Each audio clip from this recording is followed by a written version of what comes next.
A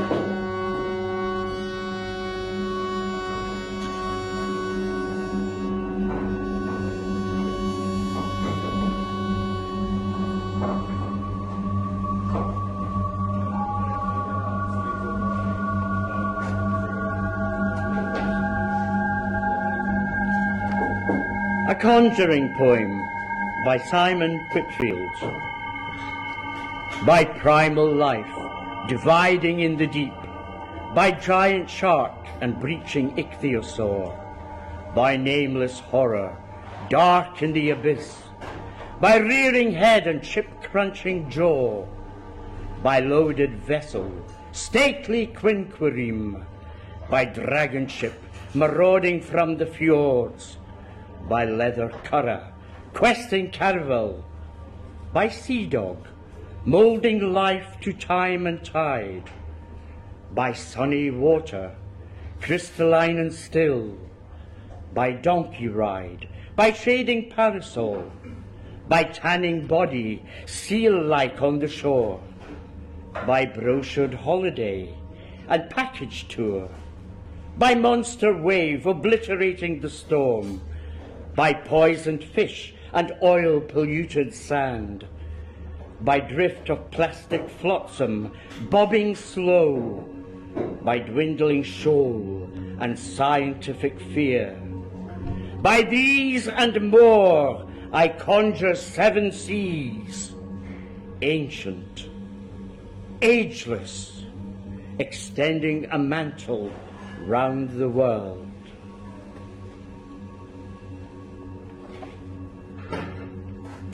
Tristan da Cunha is a remote island in the South Atlantic. Its tiny population descends from a small garrison of 19th century British soldiers and their mail-order brides. How Women Came to Tristan da Cunha by Claire Booker. Too late for second chances, they catch the island, humpbacked on the sea line. No room's been left for luxuries of love. Couplings will be made in single file, reeled off by number, blindly on the quay. Each woman hauls her sea-drunk limbs along the black volcanic ledge, sees the line of hats in hand, feels the burn of strangers' glances. 5 wounds held out for filling.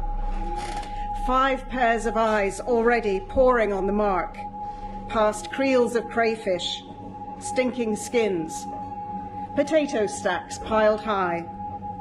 But does she dare to count her place ahead, or wait until her soul comes into dock beside his allocated boot? Perhaps she lifts a modest eye, takes soundings of trouser seam, belt buckle, frayed lapels, checks the size of pupils to rate his hunger for the night ahead, whilst he sees in the wide horizon of her breasts the colony of suns they'll sow in the steaming furrow of the marriage bed. Same features, rattling for generations in the island's rocky cup.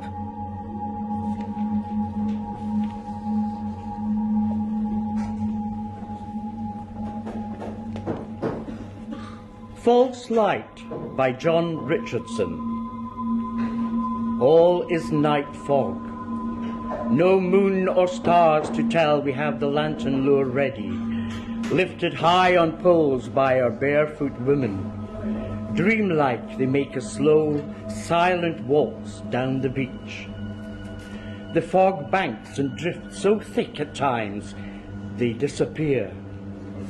But tonight, when it lifts, the lantern's false light ghosts out beyond the distant breakers, from where we can hear the laden creak and groan, the snap and crack of fat sails stiffening, and glimpse, soft between banks, the other lights bob and sway. A voice overlaps the waves.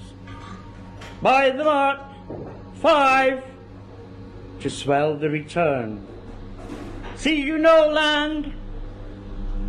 We wait, flat in the trap, for the answer's calm. No, only another's light to know our false light is true, and wait with the weight of drownings to be done.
Fisherman's Wife by Linda McMullen.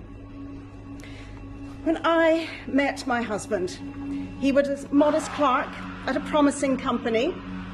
I learned too late that was not the same thing as being a promising clerk at a modest company.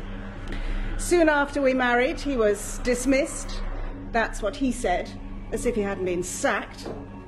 He took up his father's trade and became a fisherman. I found myself bitterly regretting I'd fallen for his charming words, hook, line and sinker. So, there we were, netting nothing, living in a piss pot. I amassed the leavings from his catch, minuscule shrimp, fish too small to fry, and tossed them in a pot. I added salt, onions and kitchen garden herbs, and sold the stock to a restaurant. His fish sales and my earnings just kept us. One day, amazingly, my husband caught a fish with the prince's missing ring in its mouth.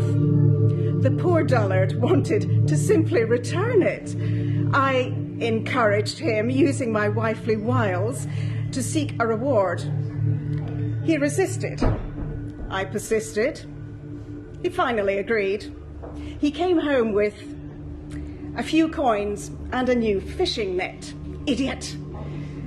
I appropriated his coins and bought milk, paper, ink, glue, and a pen. I sold the milk to the neighbours for their skinny children. I collected the now empty bottles and affixed handmade labels.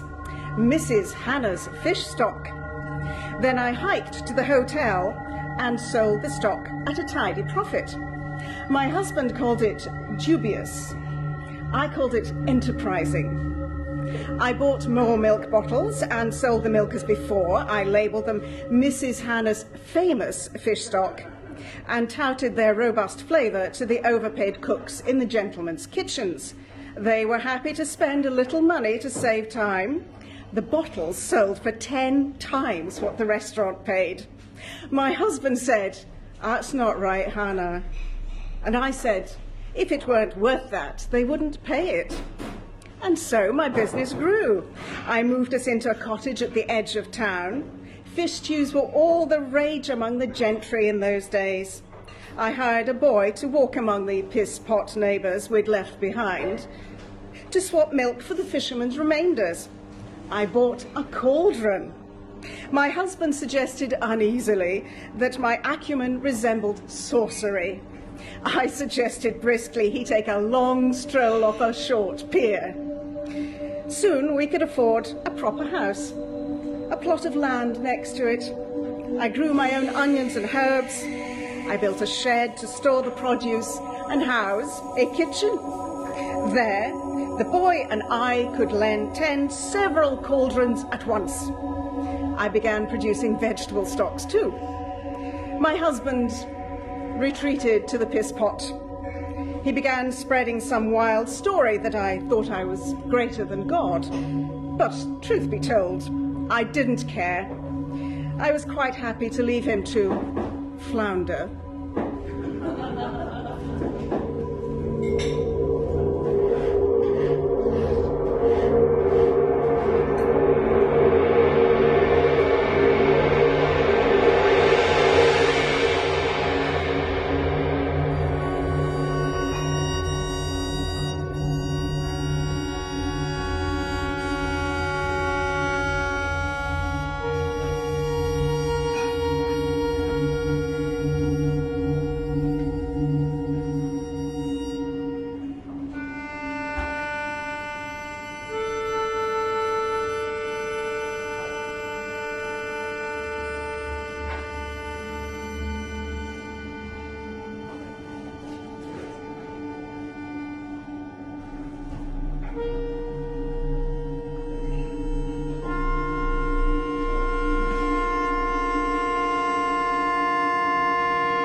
Clearance by Christine Ritchie.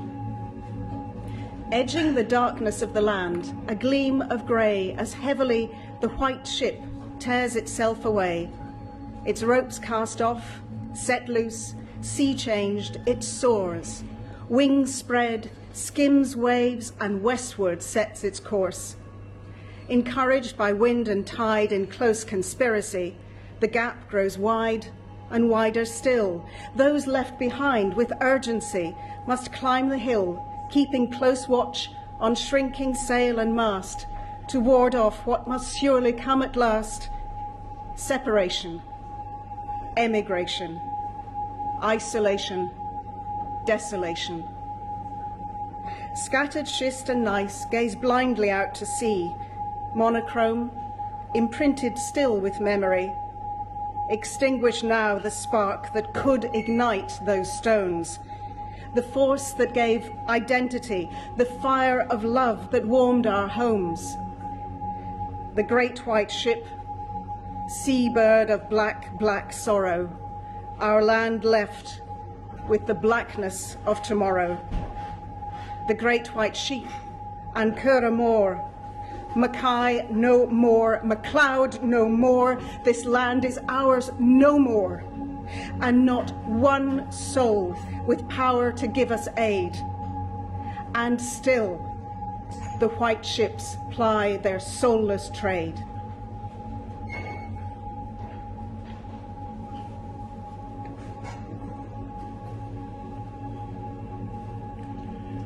Hawser by Sarah Tait.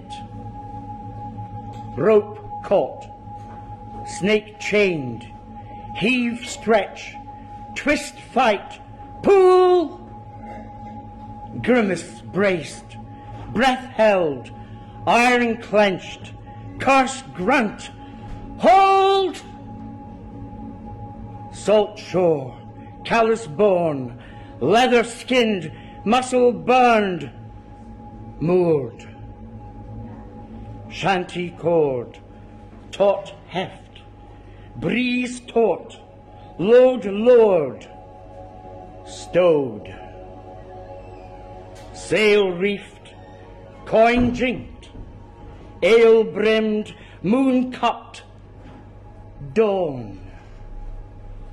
Mast rigged, tide trimmed, wheel spun, wind held, gone.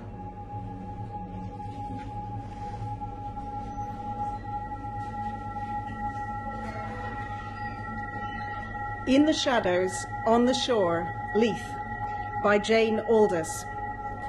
The ancient port of Leith, close to Edinburgh, has always been a busy and colourful place full of dark tales and ghosts.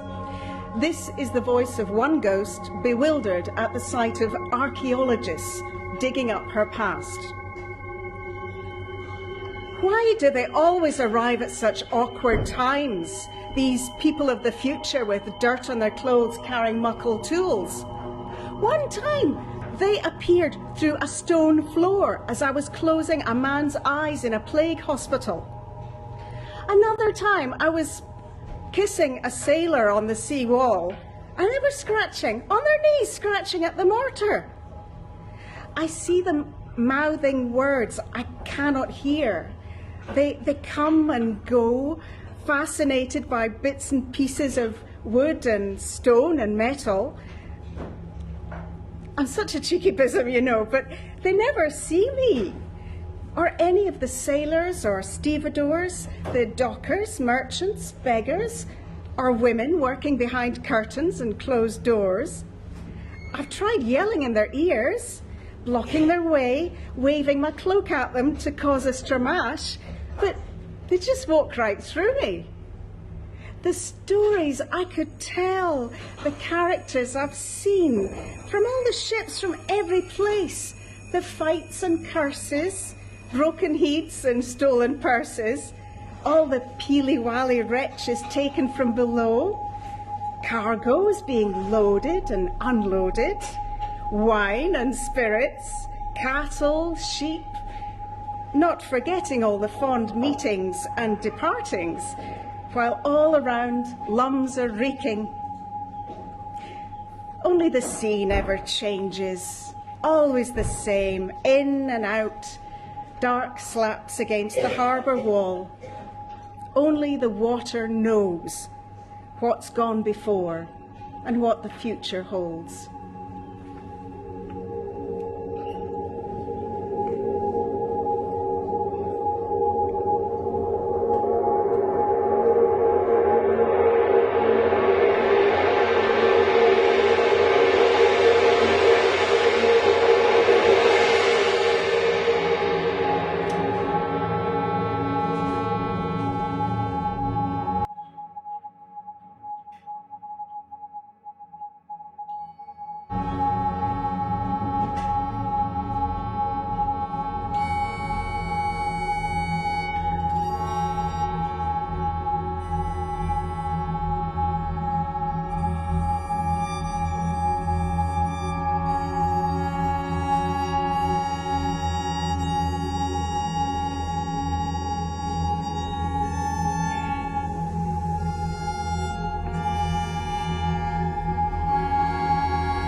The Answer, My Friend, by Paul Foy.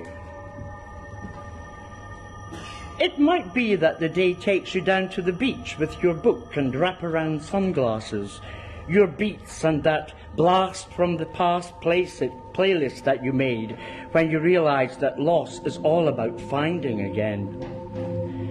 A song comes to you, but you need more than converted analogue to help you navigate your own depths.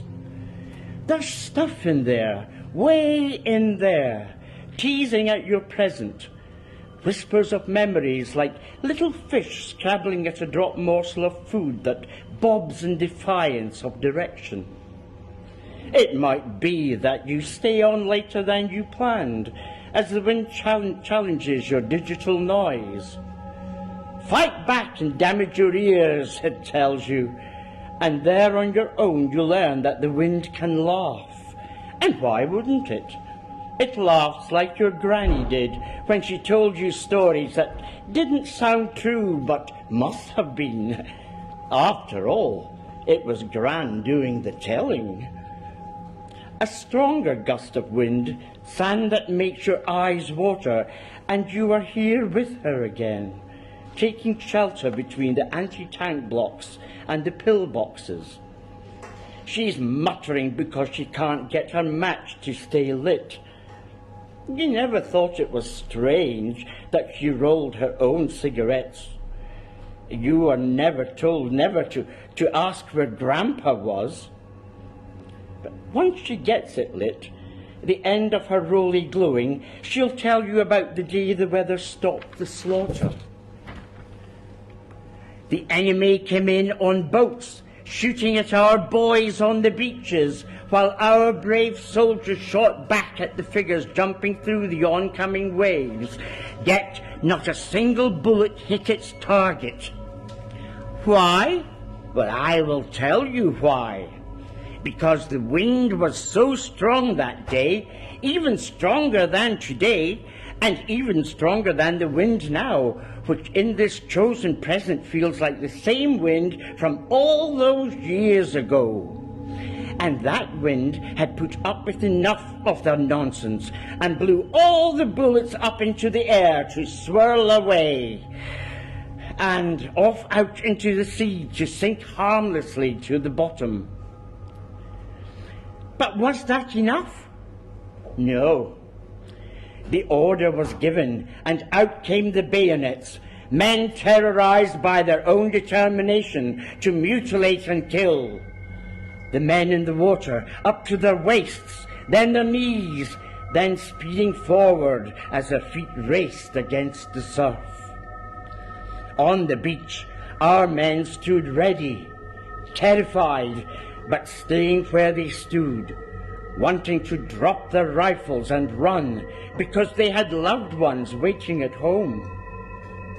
It was at that moment that the waves whipped up into whirlpools and everyone stopped as the air roared a warning.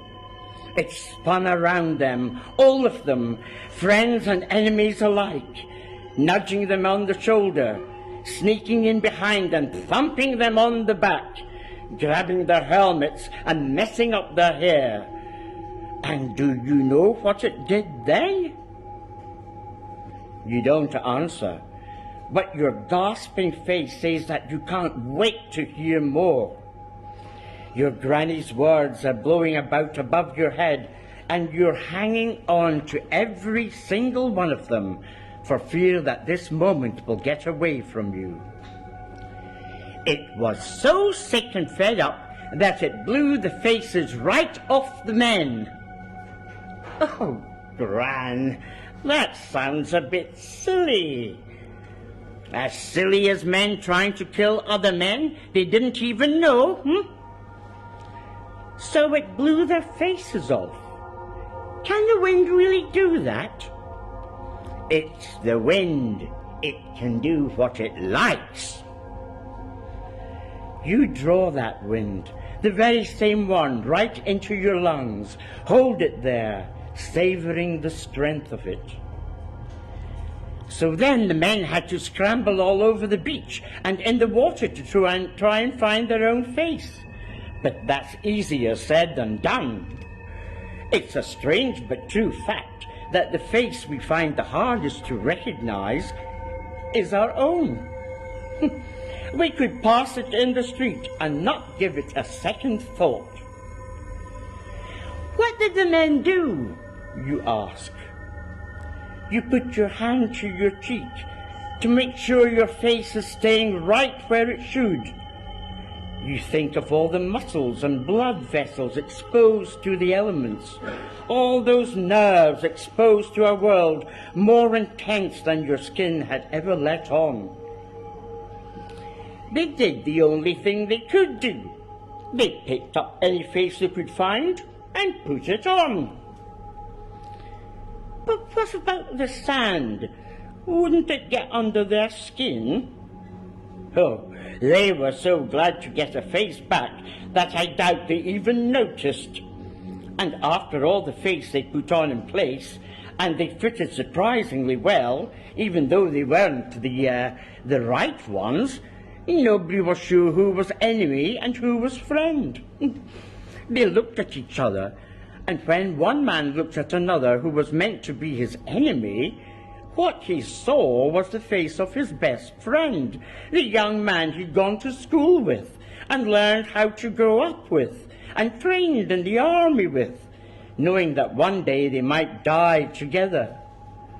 And even though he had his bayonet pointing right at the beating heart of a man he had been trained to kill, the love that was in his own heart wouldn't allow him to do it. And it wasn't just one man this happened to, it happened to them all. In those few moments, mortal enemies became closer than men had ever been before, because they knew how close they had come to doing the worst thing possible they could ever do to another man: end his life and stop him appreciating the beauty of the sand and the sea with its waves and its fish and its seaweed and shells, the beauty of the wind that teased the sea so that it sent up little waves to try and catch it. But everyone knows you can't catch the wind. You put your open hands up now and feel the wind playing through your fingers, and you close them slowly, knowing that you are grasping at nothing, except when you open them again and stretch them wide, you can feel that the wind is still there. As long as you don't try to force it, it will still be there, teasing you, tempting you to grasp at it. It's then that something puts the idea into your head to go down to the surf and wet your hands. And when you've done that, you hold them up and realize that your hands are beginning to sparkle as grains of sand fly to them and stick to them. Perhaps you should leave now, but you don't. You stay and watch as your hands dry and the grains begin to fall off. Not all of them, but when you leave the beach, you will have to clap your hands before you can drive your car, wash your hands before you have your tea. You can't eat with dirty fingernails, can you now? Or what would your gran have said? You'll be all cleaned up and presentable. Not to worry, though. You can always come back and have your hair mussed up by the breeze, the way your granny used to do when she'd say, "Come on, my little soldier, time to head back." And you'd say, "But I thought you didn't like soldiers." "Do you see those waves out there?" she'd ask, pointing with her knobbly finger, "fighting to rise in a rough sea? That's the fight you are fighting." "But won't I lose my face if I start fighting?" Your granny smiles. For that fight, the face you have will do just fine. Then she'd rub your head even harder, mess your hair up even more, then tells you you'd better brush it before going home.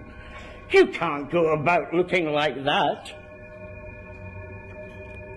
Now it's time to leave the beach, and you walk with the wind behind you. The temptation is there to look back into it, to see where it leads back to. But try that, and all you'll get is sand in your eyes. Instead, you squat down and pick up a piece of sea glass, a shard of broken bottle that has been rubbed so smooth you can no longer make out what the raised letters on it say. You would wish for more, but it'll have to do that you can feel the shapes with your fingers. And when you get home, you'll put it in the big bowl with others that you've been collecting since long, long ago. You and your granny. Together.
Points of Interest by Olivia Dawson.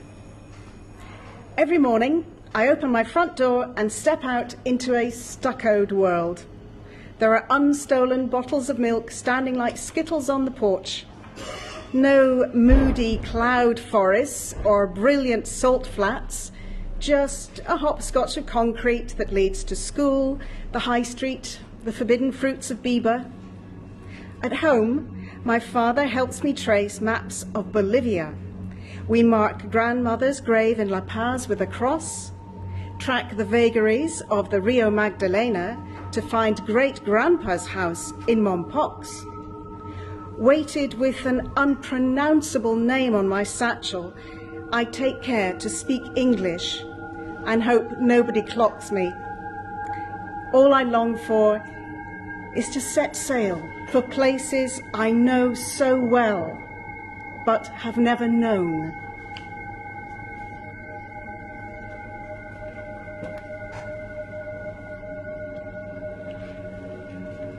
Ovčice, Croatia, by Ian Macartney.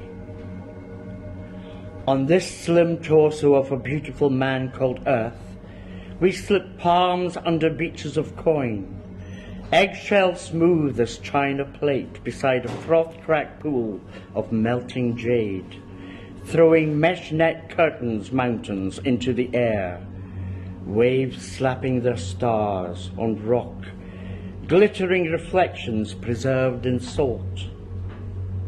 This crystal oil smooths all brick. In sea-reflected life, we slip our palms into scoops under big sand, brief gods of trickling mini mountains under glancing sun.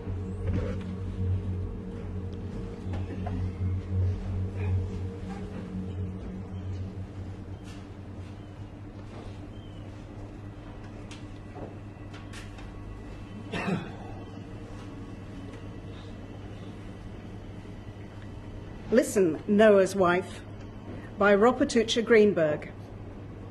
He'll install a foghorn to sound every night. Contain yourself. Slip into the dreams of the river, how it knocked on your window, how the elephant's trunk stretched above the waters, and the last helicopters hummed and gulped and mourned the land. No, you chose not to go into the ark, and rightly so, but you remember how it was built, every timber frame and righteous prayer, how YouTube spoke from on high, and he listened, but not to you. And all the pipes of the house agreed and burst, and you made clumsy footprints on the lino and let the tap drip. Up in the green water, he'll complain that you never kept the Lego tidy. They're using it to patch up the ship every time another animal escapes. They're down to bits with wheels, ice creams, and the mysterious ones with Play-Doh in the bumps. It's lopsided, trying too hard, more submarine than ark, really. Your giant face is below them, the torrents above, all the birds are cooing, and the dishes are piling up. You still want to help? He still wants to save? Soft. Turn your thoughts into jellyfish bubbles. Other families had it worse. Husbands joining the army. How would you like that? Wives turning into many rhinoceros. But this is home. Brackish waters. Pasty arguments over newspapers good only to wrap fish in. Mizzle. And the little shares and likes of other people's hate dripping into your marriage. And the day of the bad joke, and the day the TV reared and threatened to swallow its young. Stay still. Let the barnacles rest on your thighs, and the octopi snuggle in your hair. Hear the anglerfish speak. Let the small particles of you fall into the bathypelagic zone like snow. He thinks the flood is real, but it's only a myth. Dark as myth, dirty as myth, full of drowned fish. It will soon recede, and the new land will rise about you in stiff peaks. And the blank light that coats your world now will shatter into colour.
Frocks of Passage by Mandy Macdonald. 1946, Wilcania. Papyrus white, baby smocks of smooth Egyptian cotton, reed pen strokes of purple pinstripes. Grandfather's shirts outlived him by a decade. Dress fabric still rationed in our corner of empire. 1954, Ballina. Even whiter, broderie anglaise overlaid explosion of organdy. Close prisoning bodice, pearly rivets down the back. First communion, later let down to modest knee length for confirmation. Liturgical creases, never iron out. 1960, Sydney. Double circular skirt, jivey black cotton print, Venice by night. Sketchy gondolas, barbershop mooring poles, water picked out as flicks of white against the black. I could have flown away in that one. I almost did. 1966, SS Himalaya. Princess line, bias cut, not quite a shift dress. Those would come later, in a new hemisphere. The print, a blue and orange psychedelic maelstrom. Navy mock Chanel jacket on top. A little suit to emigrate in. 2016, Aberdeen. Black lace, calf length. Sleeveless, square-necked, smooth and narrow, flaring out into a fluttery swell for dancing. Long stowed away, now shaken out for my Scottish half-century. The fiddles will brawl through the pale midsummer night, travelling the breathless patterns of the eightsome reel.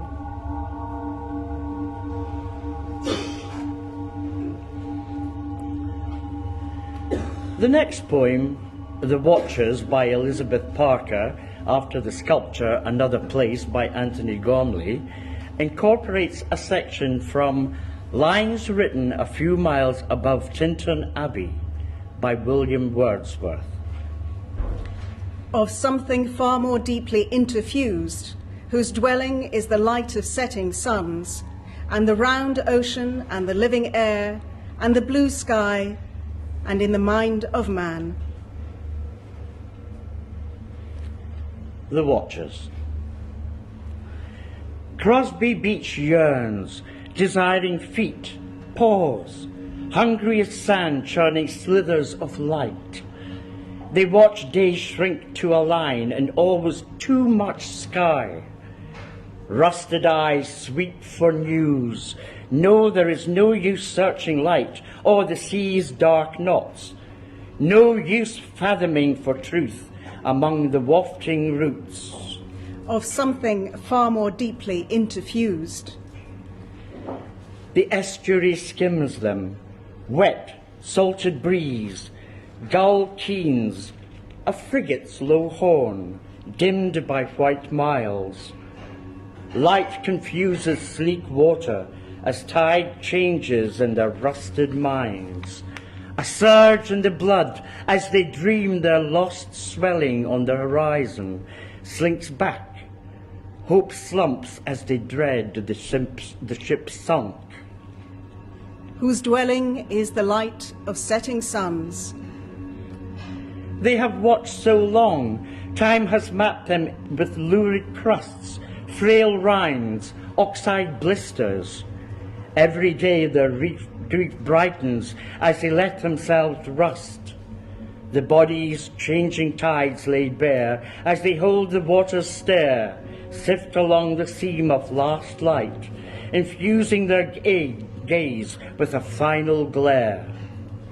And the round ocean and the living air. They watch the beach forget. The lost survive in corroding chests, eyes so brittle they have begun to flake. They trail the breeze through cupped hands, but there is no sign in the circles that graze them, no hint in bristling dunes, the deep suck of sand. On the horizon, final fusion of sea and sun snuffed, leaves their fissured stairs, their blazing rusts. No sign in blinking cities, sways of farmland. And the blue sky, and in the mind of man.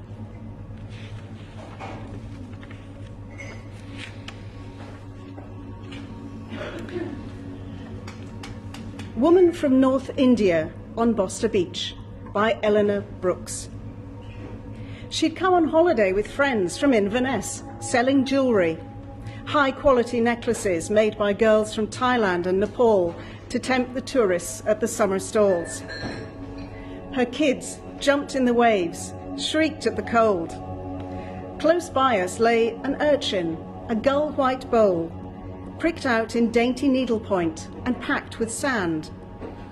The woman's swollen belly would not let her bend, and so I gathered for her unborn baby's hands shells and pebbles, tiny coral fronds.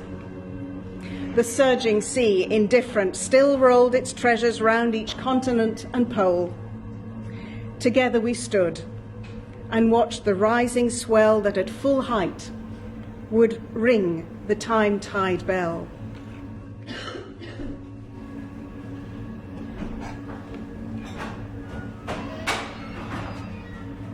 When Will We See the Sea? By Joy Howard. Feeling we know you, we rush to your side, laden with sandwiches, flasks, swimsuits, towels. With shouts of delight or silent awe, we greet you, immerse ourselves in your amiable surf. As with other friends, we learn that you have secrets, sudden depths, no-go areas, changes of mood. We want to trust you, but this is all we really know. Your waves will go on breaking when our tides have gone out.